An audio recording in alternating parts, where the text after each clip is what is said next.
پانی گرم کیا، سیقل جو کنیز امام ہے انہوں نے لا کے امام کے ہاتھوں میں دیا۔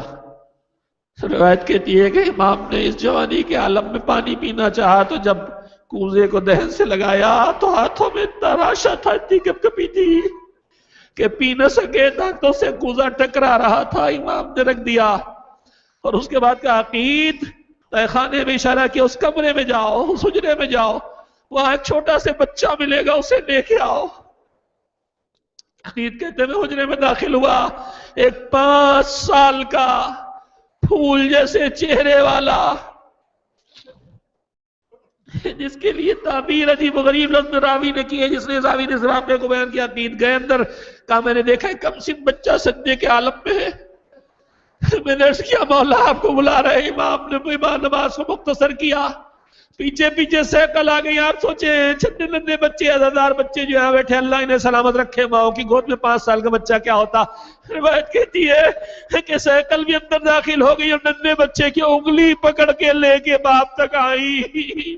راوی کہتا میں نے دیکھا چہرہ چاند کی طرح چمک رہا تھا، گھنگرالے بال سر میں تھے۔ بچہ چلتا ہوا ماں کے پاس آیا، باپ نے کم سن بچے کو دیکھا، سوچ لیا ابھی جنم ہو گئے، یتیم ہو گئے۔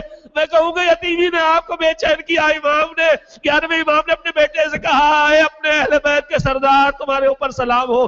میں کہوں گا مولا دل کو سنبھالو، آپ کو پتا ہے بچہ یتیم ہونے والا، مگر آپ کو پتا ہے پردہ غیب میں چلا جائے گا، ظالم اس تک نہ پہنچیں گے۔ ہائے کربلا میں 3-4 سال کی بچی کو حسین رخصت کر رہے تھے، پتا تھا تماچے لگیں گے، تازیانے لگیں گے، اجرکم اللہ۔ ایام ازا کا سلسلہ آج ختم ہو رہا ہے۔ یہ ہمارے بزرگوں نے زیادہ سے زیادہ ذکر کرنے کے لیے طریقہ نکالا تھا، ورنہ ایسا کچھ نہیں ہے کہ حسین ہمارے پاس آئے اور چلے جائیں، ہے ہمارے پاس، رہیں گے ہمارے پاس، ہمارے دلوں میں ہے، ہماری زندگیوں میں ہے، مگر زیادہ تذکرہ دور تک ہوتا رہے خصوصیت سے، ورنہ سال بھر ہم حسین حسین کرتے ہیں، سال بھر علی علی کرتے ہیں، ہماری زندگی ان سے خالی نہیں، وہ ہم سے دور نہیں، مگر جو سلسلہ پہلی محرم سے شروع ہوا تھا وہ آج ختم ہو رہا ہے۔ رو کے بھی لگتا ہے کچھ اور رونے کا موقع مل جاتا۔ پرسہ دینے کے لیے بزرگوں نے تاریخ نکالی، اس امام کی شہادت جس کے بعد وہ آئے گا جو خون حسین کا انتقام لے گا۔ اجرکم اللہ۔ ایام اعزا کے سلسلے کے آخری رات ہے، آخرا دن ہے، تھوڑی دیر اور رو لے، سیدہ کو بھی پرسہ دے لے ان کی اولاد کا، اور امام عصر کو پرسہ دے دے ان کے بابا کا، ان کے بزرگوں کا، ان کے اس دادا کا جس کی زیارت پڑھ کے بے چین ہوتے تھے۔ سلام ان سروں پر جن سروں سے چادریں چھینی گئی۔